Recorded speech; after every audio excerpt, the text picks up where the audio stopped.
Today we have some more actual history about the ancient peoples of North America. We will be reading an Iroquois account of the history of North America, particularly the Northeast U.S. and Canada, from about 1000 to 750 BC. We will be reading from this book, Sketches of the Ancient History of the Six Nations, by David Cusick. This book was published all the way back in 1827. The author, David Cusick, was a Tuscaroran artist and writer who lived from 1780 to either 1831 or 1840. This was possibly the first account of Native American history and mythology written in English by a Native American author. In this episode, we will first read a tale of the foundation of the Great Island, now North America, and the two infants born, who would become the good mind and the bad mind. This is a creation story that shares similarities with other Native American creation myths. We will then read the second part, which is a real account of the early settlers of North America and their dissensions. This history from around 1000 BC tells of tribes of giants who would descend on the Iroquois towns, wreaking destruction and carrying away women into captivity. So here are some brief sketches of the ancient history of the Six Nations. I have been long waiting in hopes that some of my people, who have received an English education, would have undertaken the work as to give a sketch of the ancient history of the Six Nations, but found no one seemed to concur in the matter. After some hesitation, I determined to commence the work, but found the history involved with fables. And besides examining myself and finding so small of an education that it was impossible for me to compose the work without much difficulty. After various reasons I abandoned the idea. I, however, took a resolution to continue the work, which I have taken much pains to procure the materials, and to translate it into English. I have endeavored to throw some light on the history of the original population of the country, which I believe never have been recorded. I hope this little work will be acceptable to the public. Tuscarora Village, June 10, 1825. David Cusick. A tale of the foundation of the Great Island, now North America, the two infants born, and the creation of the universe. Among the ancients there were two worlds in existence. The lower world was in a great darkness, and in the possession of the great monster, but the upper world was inhabited by mankind, and there was a woman conceived, and she would have twins born. When her travail drew near, and her situation seemed to produce a great distress on her mind, and she was induced by some of her relatives to lay herself on a mattress which was prepared, so as to gain refreshments to her wearied body. But while she was asleep, the very place sunk down towards the dark world. The monsters of the great water were alarmed at her appearance of descending to the lower world. In consequence, all the species of the creatures were immediately collected into where it was expected she would fall. When the monsters were assembled, and they made consultation, one of them was appointed in haste to search the great deep, in order to procure some earth if it could be obtained. Accordingly the monster descended, and succeeded, and returned to the place. Another requisition was presented, who would be capable to secure the woman from the terrors of the great water, but none was able to comply except a large turtle came forward, and made proposal to them to endure her lasting weight, which was accepted. The woman was yet descending from a great distance. The turtle executed upon the spots, and a small quantity of earth was varnished on the back of the turtle. The woman alighted herself on the seat prepared, and received a satisfaction. While holding her, the turtle increased every moment, and became a considerable island of earth, and apparently covered with small bushes. The woman remained in a state of unlimited darkness, and she was overtaken by her travail to which she was subject. While she was in the limits of distress, one of the infants was moved by an evil opinion, and he was determined to pass out under the side of the parent's arm, and the other infant in vain endeavored to prevent his design. The woman was in painful condition during the time of their disputes, and their mother expired in a few moments. They had the power of sustenance without a nurse, and remained in the dark regions. After a time the turtle increased to a great island, and the infants were grown up, and one of them possessed with a gentle disposition, and named Iroquois, i.e. the good mind. The other youth possessed an insolence of character, and was named Enegan Hatagea, i.e. the bad mind. The good mind was not contented to remain in a dark situation, and he was anxious to create a great light in the dark world. But the bad mind was desirous that the world should remain in a natural state. The good mind was determined to prosecute his designs, and therefore commenced the work of creation. At first he took his mother's head, the deceased, of which he created an orb, and established it in the center of the firmament, and it became of a very superior nature to bestow light to the new world, now the sun. And again he took the remnant of the body, and formed another orb, which was inferior to the light, now the moon. In the orb a cloud of legs appeared to prove it was the body of the good mind, the parent. The former was to give light to the day, and the latter to the night. And he also created numerous spots of light, now stars. These were to regulate the days, nights, seasons, years, etc. Whenever the light extended to the dark world, the monsters were displeased, and immediately concealed themselves in the deep places, lest they should be discovered by some human beings. The good mind continued the work of creation, and he formed numerous creeks and rivers on the great island, and then created numerous species of animals of the smallest and greatest to inhabit the forests, and fish of all kinds to inhabit the waters. When he had made the universe, he was in doubt respecting some being to possess the great island, and he formed 2 images of the dust of the ground in his own likeness, male and female, and by his breathing into their nostrils, he gave them the living souls, and named them Iroquois, i.e. a real people. And he gave the great island all the animals of game for their maintenance, and he appointed thunder to water the earth by frequent rains, agreeable to the nature of the system. After this the island became fruitful, and vegetation afforded the animals subsistence.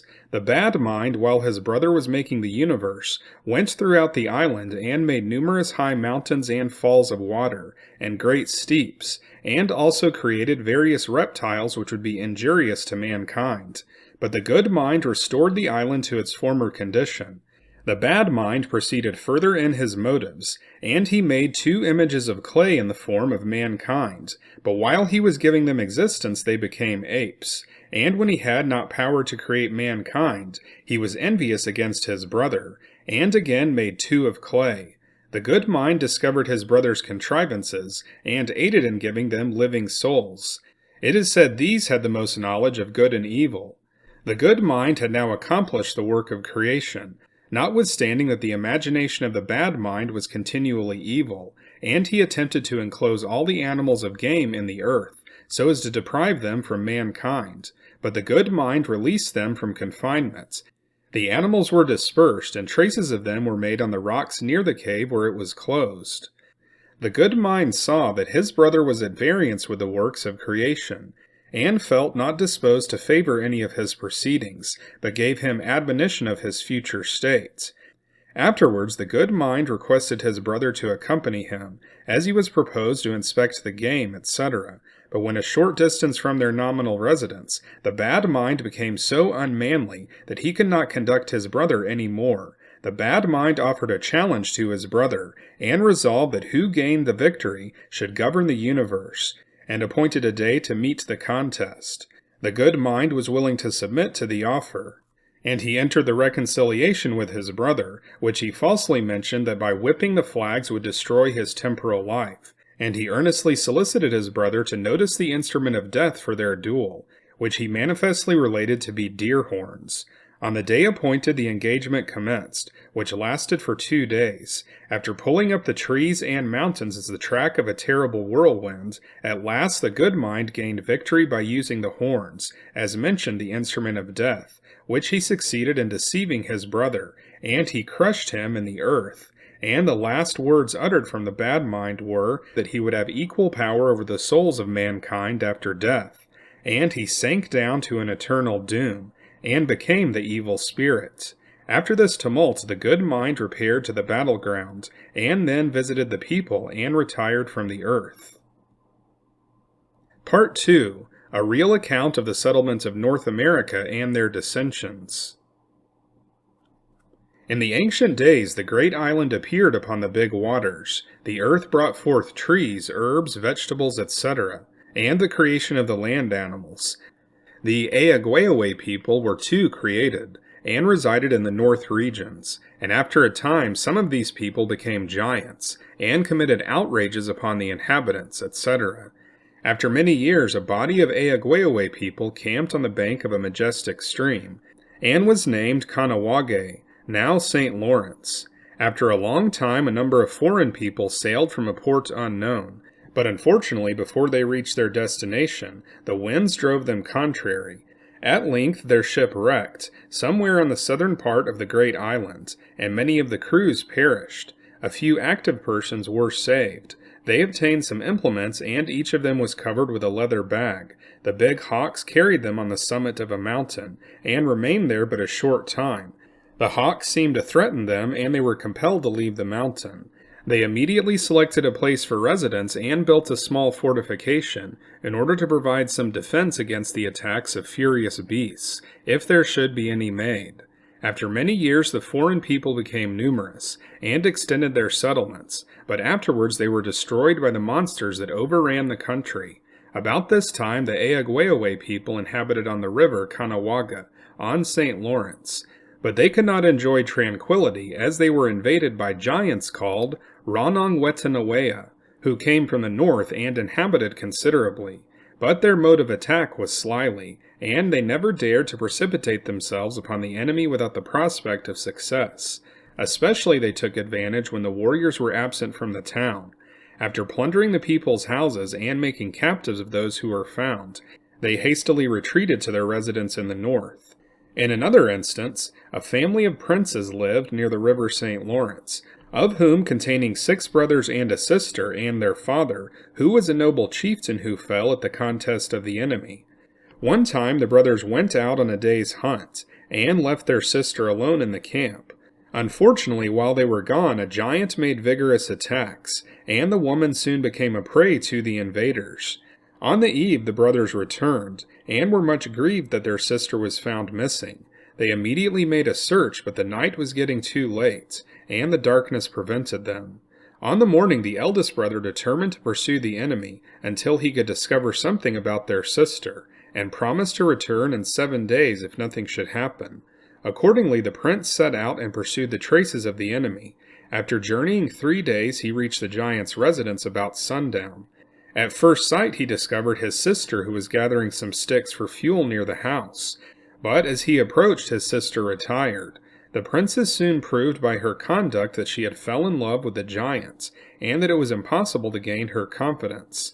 The prince was now brought to a point of view to dread the enemy, but however he was willing to risk the dangers he was about to meet. He remained until about dusk, and then entered the house. Happily he was received with most favorable terms, and his fears were soon dissipated. The giant offered his pipe as a tribute of respect, which the prince accepted. After receiving the evening diet, they talked a good while without the least appearance of hostility. As the night was getting late, the prince was invited to a bed, but the giant was now acting to deceive the prince. He commenced to amuse him part of the night in singing songs. The giant had determined to assassinate the visitor the first opportunity, as the prince was so fatigued that he was now fast asleep. He killed him on the bed, and the body was deposited in a cave near the house, where he had stored the carcasses. The giant was much pleased of his conquest over the prince. He advised his wife to watch daily in order to impose on another enemy. The 7 days elapsed. As the brother did not return, the youngest brother, Don Tonha, was much excited about his brother, and resolved to pursue him. Don Tonha was the stoutest and most ferocious-looking fellow. After arming himself, he commenced his journey, and also arrived at the place and time as mentioned, and found his sister. But before he had time to reconcile her, she returned to the house as she had formerly done, and informed the giant that some person was coming. Don Tonha entered the house with appearances of hostile disposition, and inquired for his brother. This produced alarm. The giant promptly attempted to pacify the prince. He replied that he had made peace with the brother, who had gone to visit some people in the neighborhood, and it was expected he would return any moment. Upon this assurance, Don Tonha became somewhat abated. His sister provided some food, and he enjoyed the domestic felicity. But, alas, the giant was far from being friendly, and was only forming a plan to deceive the visitor. Don Tonha was out of patience waiting for his brother to come home, and renewed his enquiries. The visitor was invited to bed. The giant was in hopes of exterminating the visitor. He rose from his seat and commenced his usual custom in singing. Don Tonha perceived that some evil design was being performed against him, and resolved to abandon the bed for a while. He begged leave for a few moments and went out. He procured some pieces of wood which produced a faint light in the night, and put it above his eyelids, and again went to bed. The giant was now deceived. While the visitor was asleep, his eyes appeared as though he was awake continually. As soon as daylight, the visitor hurried from the bed, and was about to make a search for the deceased brother. But the giant protested, which soon excited suspicions of the act. After a long debate, Don Tonha attacked the giant. A severe conflict ensued. At last the giant was killed. They burnt him in the ruins of his house. But his spirit fled to heaven, and changed into one of the eastern stars. During the engagement, his sister was grieved, and fled to the wilderness, and lamented for her deceased husband. And she died in despair, and her spirit also became one of the northern stars. After the conquest over the giant, the search was prosecuted. He discovered the remains of his brother, and wept over them and burnt them to ashes. At another time, Ranong attacked a small town located on the bank of Kanawage, St. Lawrence. This occurred in a season when the people were out to hunt, and there was no person in the town except an old chief and an attendant named Yatatan. While they were enjoying repose in their houses, they were suddenly attacked by Ranong, but Yatatan escaped. He went out the back door and deserted the aged chief to his fate. However, the enemy spared no time. The chase was soon prosecuted, which caused Yatatan to retreat as fast as possible. He attempted to make resistance in various places, but was compelled to retire at the appearance of the enemy. In vain he endeavored to gain retreat by traversing various creeks and hills. He undertook a new method of giving little effect upon the progress of the enemy. After running some distance, he drove a flock of pigeons in the way of the giants, until he could hide himself under the bank of the river. Unfortunately, the flattering hope seemed to fail. He remained there a short time until he saw the enemy was coming in full speed, and was soon obliged to abandon the position and continue the flight. Again he tried to conceal himself among the rocks of the mountains, but in the meantime the enemy advanced, at the moment of which he became dismayed. Finding that nothing could resist the impetuosity of the pursuer, he determined not to surrender as long as he was able to keep out of reach.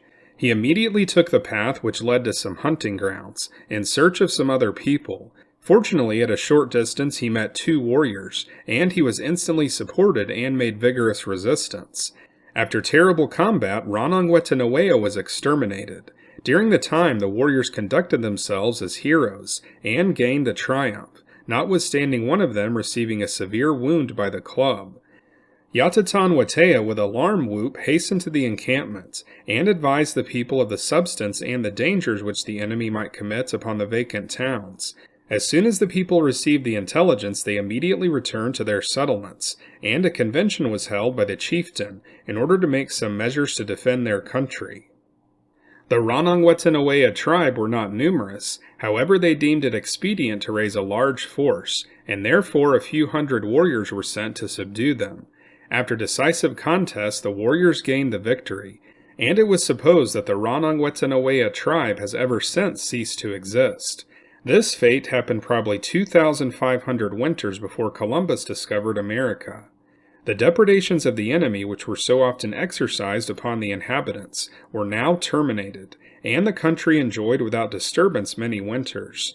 About this time, a mischievous person named Tuscaroran, while visiting the people, at first distinguished himself of good character, and in meantime he gained the confidence of the people. By doing this, he was fairly concealed from being discovered of his real designs, and in a short time began to injure the people. He assassinated 2 warriors secretly, and then violated 6 virgins, etc. And the next he ventured to break the harmony of the nation, and created dissensions among the people. At this the chiefs were so offended that Tuscaroran was banished from the village.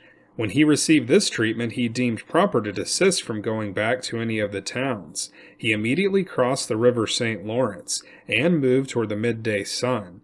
And he came to a town situated south of the Great Lake, Ontario, and he was received with kindness. But his entertainment could not appease his evil designs.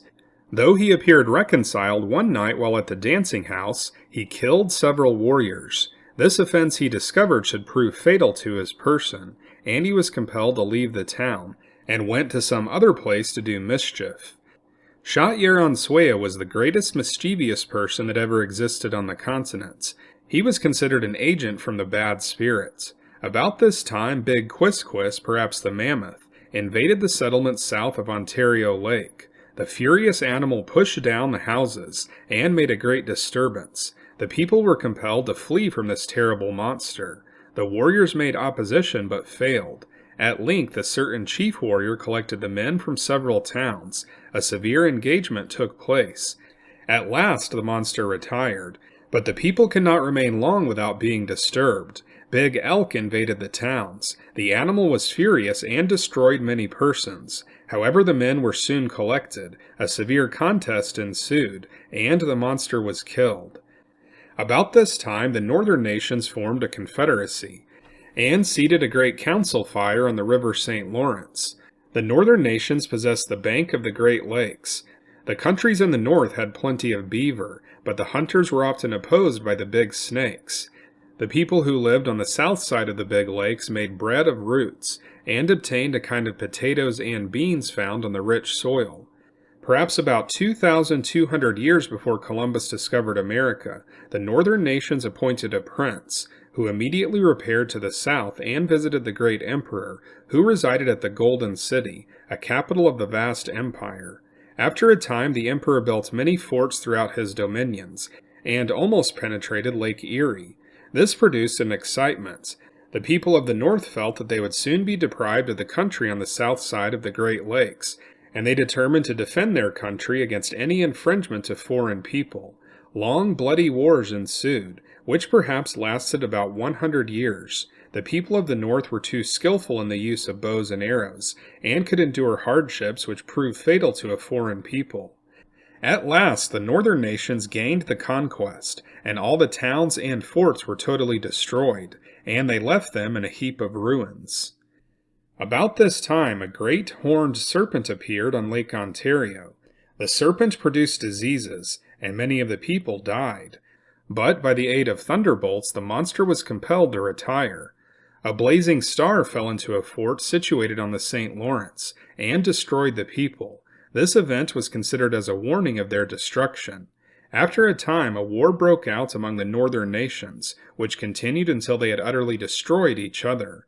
The island again became in possession of fierce animals. So that's it for this episode about the ancient history of the Iroquois, written down by Tuscaroran artist and author David Cusick in 1827.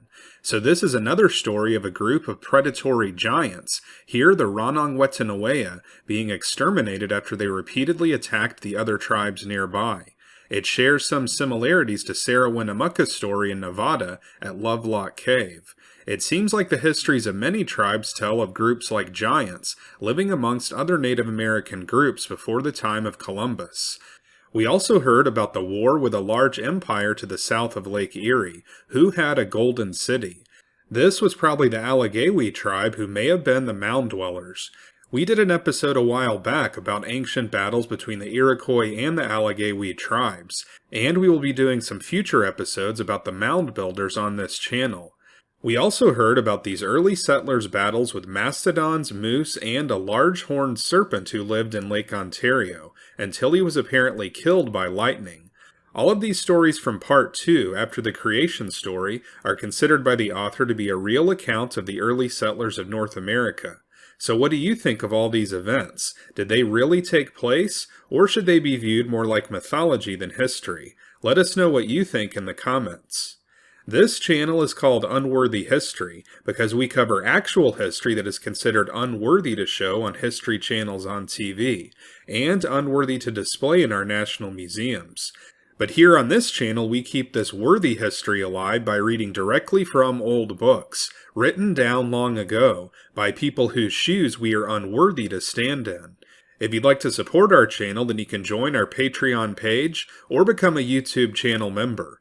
Members will have access to our members-only videos, and your contribution will be recognized at the end of each episode. So if you want to see more episodes like this, then be sure to like and subscribe, and we'll see you next time on Unworthy History.